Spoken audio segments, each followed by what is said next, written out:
Mula pa noon, ang bansang China ay isang bansa na hindi na komportable pagdating sa kahit anong religion.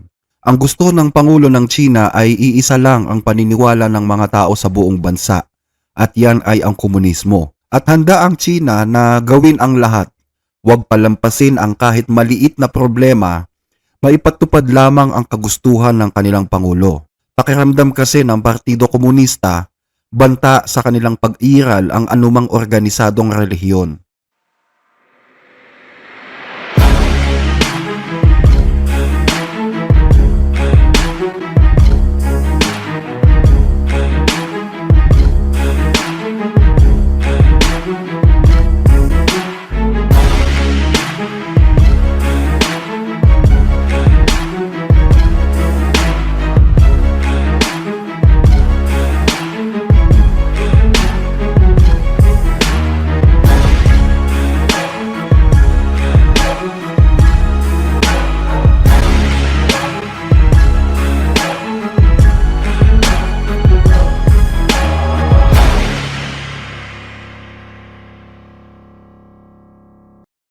Nagsimula ang lahat noong panahon ng 1899 nang pumutok ang tinatawag na Boxer Rebellion. Isang malawakang pag-aakla sa China na ang layunin ay sirain ang Western o kahit anong foreign imperialism sa kanilang bansa. Sa panahong ito, 45,000 Kristiyano ang pinatay, kabilang na ang mahigit sa 200 foreign missionaries.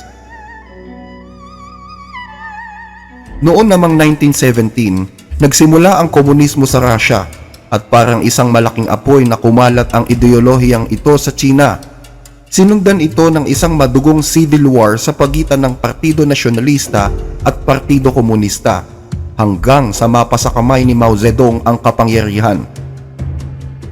Nang maghari ang komunismo sa China noong panahon ni Mao, hindi lamang isang panibagong sistemang sekular ang kanyang itinatag. Nakagawa din siya ng isang gobyernong tila kulto na siya ang sinusunod. Wala silang kinikilalang Diyos maliban sa mga prinsipyo ng komunismo.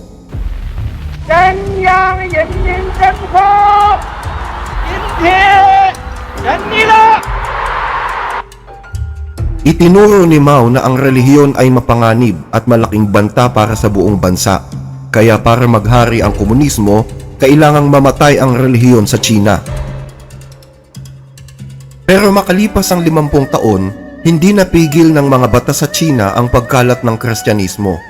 Umabot sa 70 milyong Chino ang mas piniling kumilala at sumampalataya kay Jesucristo. Isang malaking patunay na totoo ang salita ng Diyos kay Propeta Isaias. Aking sasabihin sa hilaga, bayaan mo, at sa timugan huwag mong pigilin. Dalhin mo rito ang aking mga anak na lalaki na mula sa malayo at ang aking mga anak na babae mula sa mga wakas ng lupa. Tunay nga na walang makakapigil sa kanilang paglapit sa Diyos. Yan ay kahit anong instrumento pa ang gamitin ng gobyerno para lang supilin sila. Pero kapalit ng pagpili sa Diyos ng higit sa mga batas ng gobyerno, nagdanas ng matitinding panggigipit at pang-aapi ang mga Kristiyano sa China. At kahit nang mamatay si Mao Zedong at ang kanyang Cultural Revolution ay kasama niyang ibinaon sa hukay, hindi pa rin huminto ang panggigipit sa mga Kristiyano. Nagpatuloy pa rin ang komunismo bilang pinakamalakas na partido sa buong bansa. Marami pa rin ang hinuli, tinorture, ikinulong at pinatay. Gayunman, hindi minahal ng mga Kristiyanong ito ang kanilang buhay, mapaglingkuran lamang ang kanilang Panginoon at tagapagligtas.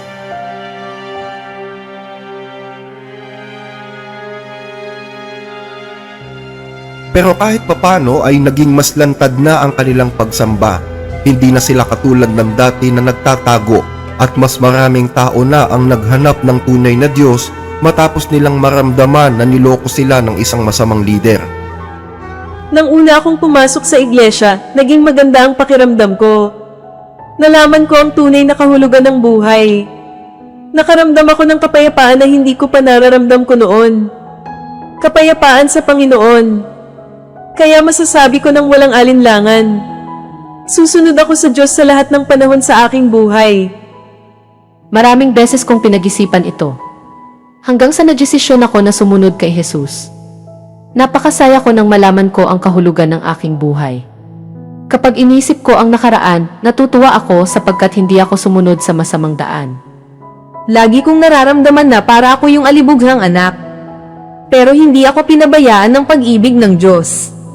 Nagpapasalamat ako ng buong puso sapagkat makakapaglingkod na ako sa Kanya. Isa lang ang hindi ko makakalimutan. Sa biyaya ng Diyos, unti-unting naghilom ang mga sugat na matagal ko nang dinadala. Nang dumating siya sa buhay ko, marahan niyang hinipo ang puso ko at pinigyan ako ng kapayapaan na matagal ko nang hinahanap.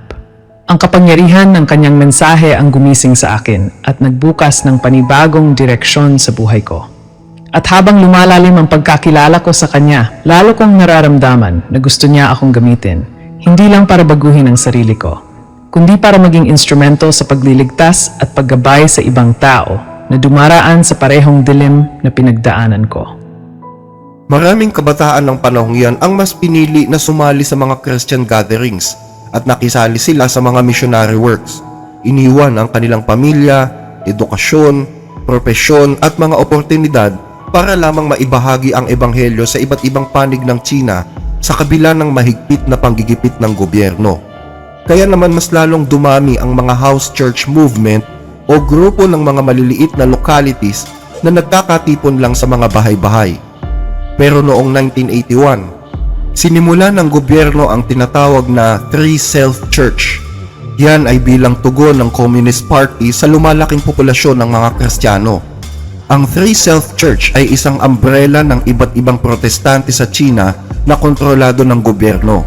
Para sa mga house churches, ang pagpapailalim dito ay pagpapailalim din sa gobyernong komunista. At para sa kanila, ang relihiyon at politika ay hindi dapat na magsama. Sa ilalim ng Three Self-Church, hindi pwedeng maging pastor ang isang walang pahintulot ng gobyerno. Ang estado ang magtatakda kung sino ang dapat na manguna sa iglesia. Ang estado din ang magtatakda kung anong dapat ituro sa kongregasyon.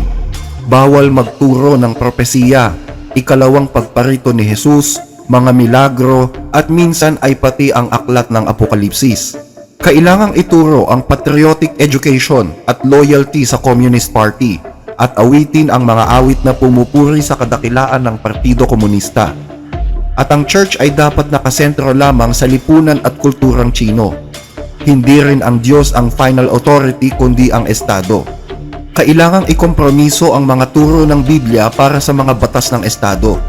Bukod dito ay napakaraming restrictions pa ang ipinatutupad ng Three Self-Church gaya ng bawal ang street evangelism, bawal ang youth evangelism program, bawal ang children's ministry katulad ng Sunday or Sabbath school, at mahigpit ang surveillance sa Bible studies. Maliban sa Three Self-Church na binubuo ng mga protestanteng samahan sa China, nasa supervision din ng Chinese government ang Roman Catholic Church, Islam at relihiyong Taoism. Habang ang mga opisyales naman ng gobyerno ay mahigpit na inuutusan na huwag umanib sa kahit anong relihiyon. Dapat ay manatili silang ateistang Marxista dahil kung hindi ay mapapatawan sila ng kaukulang parusa at pwedeng matanggal sa gobyerno. Party members should be firm Marxist atheists. Are not allowed to seek value and belief in religion. Dahil sa pagtanggi sa patakaran ng gobyerno, maraming mga house churches sa China ang naging illegal at binansagang mga rebelde na ang layunin ay pabagsakin ang gobyerno. Dahil din sa Three Self-Church, ang mga tinaguriang house churches na ito ay naging sinonimo na ng underground churches at ang pagkakakulong ay naging normal na karanasan na ng maraming mga miyembro ng mga churches na ito. Pinahirapan nila ako pagkatapos akong arestuhin. Pinanatan nila ang mukha ko kaya namagan ng husto. Nasunog ang balat ko dahil sa pangunguriente nila. Pinalo ng gwardya yung ulo at katawan ko ng electric props. Nawala na ako ng malay kaya hindi ko na maalala kung anong nangyari. Hinahampas nila ako ng nasa 3 o 4 na pamalo ng baka ng sabay-sabay. Pinaghahampas ako ng gwardya kung saan-saang parte ng katawan ko at itinali niya ako. 3 taon na mula nang mangyari yun pero hanggang ngayon ay may bakas pa rin ng mga tali sa katawan ko. Dahil dito, nagkaroon ng dalawang klaseng iglesia sa China, ang iglesyang underground at ang iglesyang kinikilala ng gobyerno. ang pagtanggi na makiisa sa Three Self Church ay itinuturing na iligal. Pwede silang hulihin at pagmultahin ng lokal na pamahalaan dahil sa paglabag sa patakaran ng Estado para sa mga relihiyon. Dahil dito, ang lihim na pangangaral at pagkakatipon sa mga bahay-bahay ang tanging paraan nila para sila ay mag-survive. Ang ilang mga simbahan gaya ng local church na ito sa Winjo ay giniba na ng gobyerno. Kahit nag-survive ang mga ito sa panahon ng Cultural Revolution sa China, hindi rin sila nakataka sa bagong liderato. Ang mga Kristiyano naman sa Hunan ay nag-survive din, pero napakaraming mga miyembro nila ang pinatay kumpara sa ibang lugar.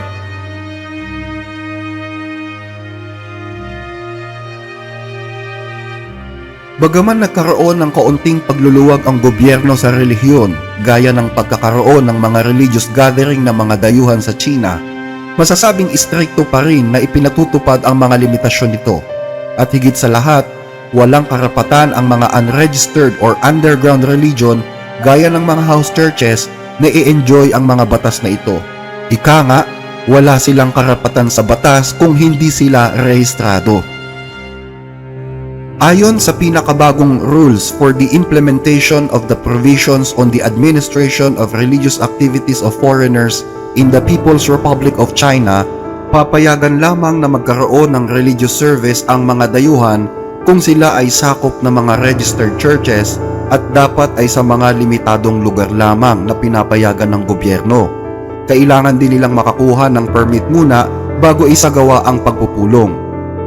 Maliban dito, isa ring online app ang inilabas ng Communist Party of China kung saan nire-require ang lahat ng mga tao sa bansa na miyembro ng kahit anong religion na mag-register sa app na ito, lalo na bago sila dumalo sa kahit anong religious gatherings. At sa oras na pumasok sa loob ng simbahan ang mga otoridad, titingnan lamang nila ang mga telepono at matutukoy na nila kung sino ang Kristiyanong sumusunod sa gobyerno at hindi. Sa ganitong batas, tiyak na mababawasan ng gobyerno ang bilang ng mga church attendees. Hindi na rin maglalakas loob na magkaroon ng mga lantad na services ang mga underground churches. Kahit ang mga miyembro nila ay hindi na rin basta-basta pwedeng dumalo sa kahit anong mga pagtitipon na lantad sa publiko. China is one of the world's worst oppressors of religious freedom. Now it's experimenting with a new tool to track religious activity. The government of Henan province is requiring people to register on an app when they want to go to a religious service. At hindi lamang ito limitado sa pagpunta sa simbahan, kundi maging sa pagpasok sa mga website kung saan pwedeng makinig ng mga online sermon at live stream, kailangan din nilang mag-register sa app. Bagaman ang ganitong sistema ay ipinatutupad pa lang sa mga piling probinsya gaya ng Henan, inaasahan din na magiging nationwide ang paggamit nito sa mga darating na panahon. Noong isang taon, iniulat naman ng Christian Broadcasting Network sa US na naglabas daw ang China ng panibagong bersyon ng Biblia. Layunin nito na guluhin ang isip ng mga Kristiyano na ngayon ay tila mas marami na kaysa sa bilang ng mga komunista sa bansa. Isa sa mga binago sa Bibliang iyon ay ang kwento ni Jesus at ni Maria Magdalena, kung saan binato ni Jesus si Maria Magdalena at nagpakilala pa na isang makasalanan. Sa original na version kasi, walang nakasulat na may bumato kay Maria Magdalena pagkatapos sabihin ni Jesus na maunang bumato ang walang kasalanan. Pero sa bagong version ng China, nakalagay na binato ni Jesus si Maria Magdalena, sabay sabi na isa din siyang makasalanan. Maliban dyan ay may ilang mga passages din na inalis sa Biblia dahil nagpapakita ito ng pagkontra sa ideolohiyang komunista. Isa pa sa mga layunin ng bagong Bibliang ito ay panatilihin ang diwang komunismo kahit na sila ay nagpapakilalang mga Kristiyano. Ginawa na ring mandatory ng China ang paglalagay ng mga face recognition cameras sa 4 na sulok ng mga simbahan kasama na sa pulpito. Ang layunin nito ay para i-monitor ang lahat ng mga dumadalo sa mga pagsamba. Dagdag pa rito ay ipinagbawal na rin ang pangongolekta ng mga handog o abuloy sa mga simbahan sa paniniwalang ginagamit ito bilang suporta sa mga international missions. At dahil dyan, marami sa mga pastor na nangongolekta ng offerings ay nakasuhan ng business fraud. isang kaso na posibleng magresulta ng 2 hanggang 4 na taong pagkakakulong. Ginawa ring mandatory ang pag-awit ng national anthem ng Partido Komunista at ang mga awit na nagbibigay papuri sa mga bayani ng China na nagtaguyod ng Communist Party bago umpisahan ang mismong worship. Pero kamakailan lang, ang Zion Church na isang unregistered church ay tumangging sumunod sa mga batas na ito ng gobyerno. Kaya't nito lamang taong ito, ikinulong ang pastor ng nasabing church na si Pastor Jin Mingri. Sa kabila ng religious persecution na nararamdaman ng mga Kristiyano sa China, maraming grupo pa rin ang nagpapakita ng pagiging makatao kahit sa mga umuusig sa kanila. Gaya halimbawa ng baha sa Anhui noong 2016 kung saan tumulong ang mga Kristiyanong inuusig na ito sa mga taong nasalanta. Sa kabila kasi ng mga tumitinding persecution, nais ipakita ng mga Kristiyanong ito na hindi sila banta sa gobyerno kundi katulong sila para sa ikaayos ng lipunan. Ang hangad lamang nila ay ma-share ang pag-ibig ng Diyos sa lahat ng mga Chino.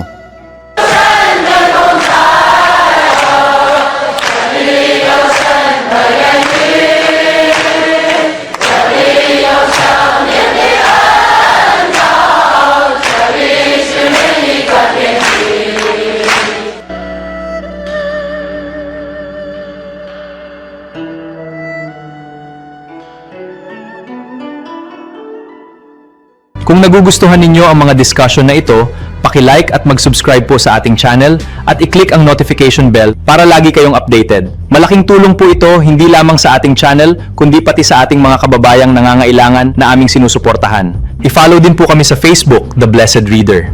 Para sa inyong mga tanong, concerns o suggestions, mag-message lamang po kayo. Maraming salamat!